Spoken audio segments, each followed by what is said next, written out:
Hi, everybody. I'm Kim Field. I'm the musical director and host for a pretty unique event called Harmonica Northwest. And it's basically a long weekend of all things harmonica, led by the finest staff you could ever find in the world today. And that's really no exaggeration. And it's also being conducted in a spectacular setting at the Manuka Retreat and Conference Center in the stunning Columbia Gorge region of Oregon. So it's kind of an unbeatable event in the world's finest teachers, a lot of great fellowship, and beautiful location. So I'm more than thrilled to be part of this. And as I mentioned, I think what really sets this event apart is the quality of the instructors. And so I've got one of those people with me right now, and I'm going to introduce him, and then we'll have a little conversation about his background and about what he'll be focused on at Harmonica Northwest. So I want to introduce Andrew Ali. Andrew, great to see you. How's it going, And Kim? Andrew, as he'll explain in more detail, is one of the most exciting young talents I think in the harmonica world today. He's a brilliant performer. He's also a very experienced instructor, and I think that's a point I'd like to stress. Is it's one thing to have people who are, outstanding players, but that combination of outstanding player and outstanding teacher, it's a pretty rare combo. So I think Andrew exemplifies the kind of person that has both qualities. So Andrew, maybe if, for the people who maybe aren't totally familiar, if there are any left, about your background, why don't you tell us a little bit more about where you come from? Sure. I live out here in Richmond, Virginia. I'm on the other side of the country here, and it's kind of where I was born and raised. For me, I always grew up, just appreciating all types of music and listening to all different types. But it wasn't until college for me that I picked up the harmonica. So that was, oh man, how many years ago now? Uh, we're getting close to 15 years ago. Uh, and I just picked it up by chance. I saw a guy playing on the street one day, and he just sort of inspired me. And I was like, man, I never thought about the fact that I could be a musician. Like, I loved listening to the stuff, but um, that day it just sort of clicked. It's like, oh, I can just be a musician. So I went and picked up a little cheap $5 harmonica from the music store, and just instantly fell in love with the instrument. So had you played any other instruments before you No, bought a harp? no. I'd done a little singing here and there, but no instruments before the harmonica there. Can you, I know this is pretty difficult. Can you express like what it was about the harmonica that sort of drew you to it? I mean, it's just definitely the sound. I mean, it's such a unique sound, and even from that first guy I heard playing, it's you know, I truly believe that they say that the harmonica is like an extension of the voice, and I truly believe that because um, it's very rare that you find two harmonica players that sound exactly the same. It's because it's all your body, everything goes into what makes that sound, and I like that uniqueness that the harmonica sort of provides. Also it's super portable. you know Right. I, I'm a big like cyclist, and I years ago I did a big bike tour, and I rode from Richmond to New Orleans, and I was able to carry my whole harmonica case with me. It's like, how many other instruments could you say you could do that with? Do you ever play So going downhill with in the rack? You ever try that? The it's bike? yeah.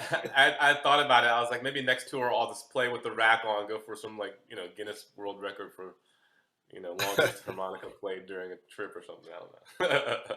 So after the harp got its hooks on you, in you, how did you approach like getting serious about it and like making a musician out of yourself? Yeah,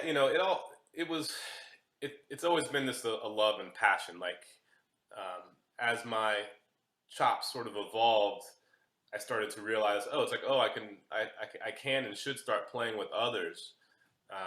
When I started the harmonica, I sort of made a promise to myself. I was like, if you're going to do this, really look at the history of the instrument and sort of work your way up. Just work your way through, and I mean, obviously, once I really got into the blues stuff, that was all I needed. Once I heard all the classics, that was it. But yeah, I think things just sort of started organically happening. I started meeting local musicians and hitting like open mics, and then got band together, started gigging out, and this thing's sort of you know this grew. And next thing I know, I'm starting to teach. I think the first real exciting workshop I did was I co-taught at the Richmond Folk Festival here with Phil Wiggins. He came through, and that's when I really started to realize, oh, I can not only play, but I can also help others get going on the instrument too. So I've been doing a lot of the teaching recently. Hmm. Uh, Augusta, out in West Virginia, there, Centrum, Port Townsend, Washington. Right. Another one up in New Hampshire. So I've been at the teaching thing for a while now. And so I'm assuming since you're doing a lot of it that you enjoy teaching. So I'm curious about what it is about teaching that you enjoy and how it relates to your career as a musician. Yeah, for me, there was that initial excitement, when I knew I wanted to play the harmonica. I kind of knew like the sounds I wanted to create, but I just didn't know how to. And I was just trying to get this information any way I could, just through, reaching out to other musicians. I would go to spas, spa and all of that, and I would just try to just soak in as much information. So, now that I feel like I'm at a place where I have knowledge that I can pass on to others. It's just very rewarding for me because I see that energy in other people. When they want to learn, my goal is just to pass on, whatever I've learned. And I think every musician learns differently, and the way I teach is much different than other harmonica players, I'm sure. But I found little tricks and this little um, approaches that have been helpful for me. And at the end of the day, people take what they want from it, but I do like to just give people a little guidance because I feel like there's a lot of you can get bombarded by a lot of information out there. So I just try to give them just what they need to get going and get through all that stuff. So in terms of the classes that we've got slated for you for the Harmonica Northwest event, you're going to be delivering a class called you're calling it a repertoire class, and so explain more about what you're going to be accomplishing in that course. Yeah, so I think the goal really is just to, I tend to choose songs that just have, I feel like the harmonica it's an instrument of layers and textures and nuance. So when I pick a song, it's a song that has so many layers, that it really takes time to break down everything that's going on. Uh, and I think that helps people become just better harmonica players when they are able to pick up on all those nuances and layer their playing.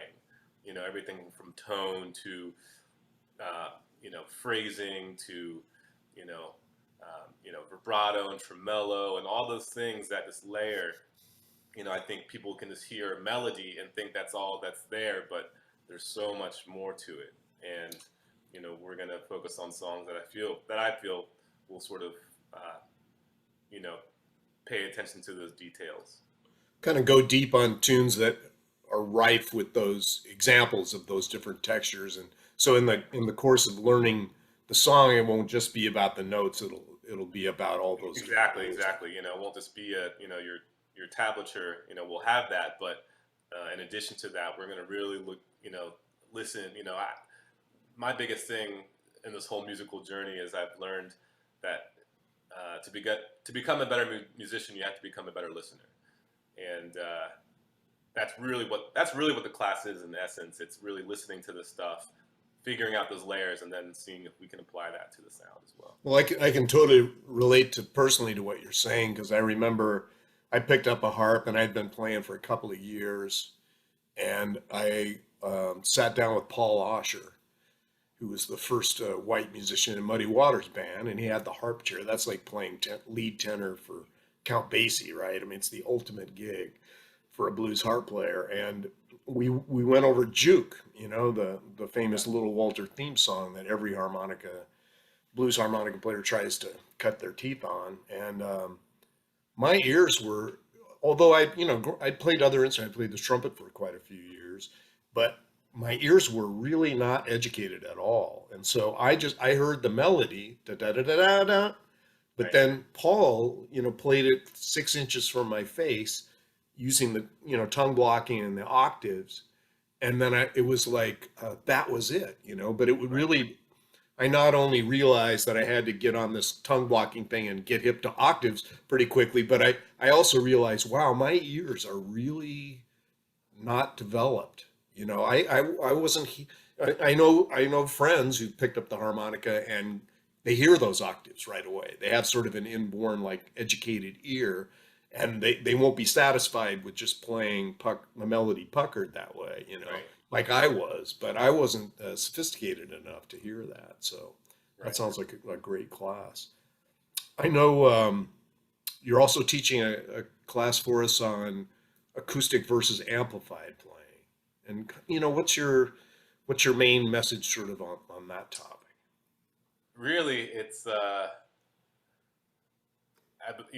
feel like oftentimes, especially when you're starting off, people jump to the amp thinking that it's gonna, you know, fix any sound that you're not getting out of the acoustic side, but it just makes it louder. so Right. so basically, my approach is, get the strong acoustic um, playing down. Like, if you don't have good tone on the acoustic side, it's not going to reflect on the amplified side.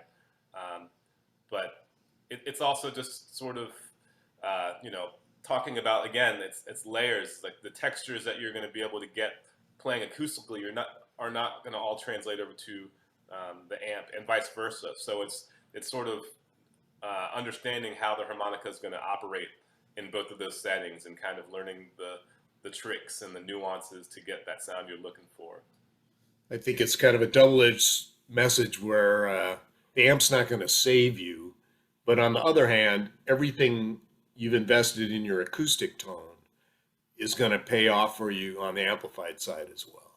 Absolutely. Yeah, I think it's very interesting to everybody wants to jump on the amp and get going, and Right. it's a totally natural instinct. But it's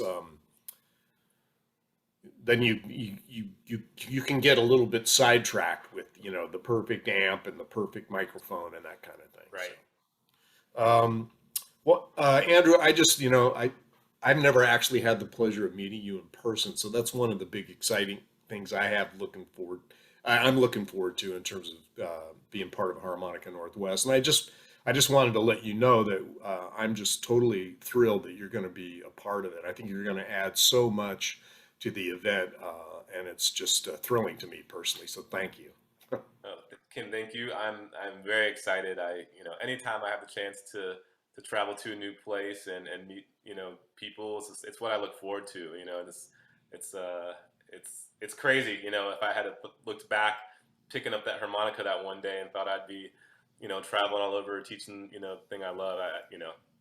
I don't know. It's crazy. So thank you, and I'm looking really forward to it. So No problem. I mean, we all enjoy those high-profile gigs and so forth, but I think any musician will tell you that the real,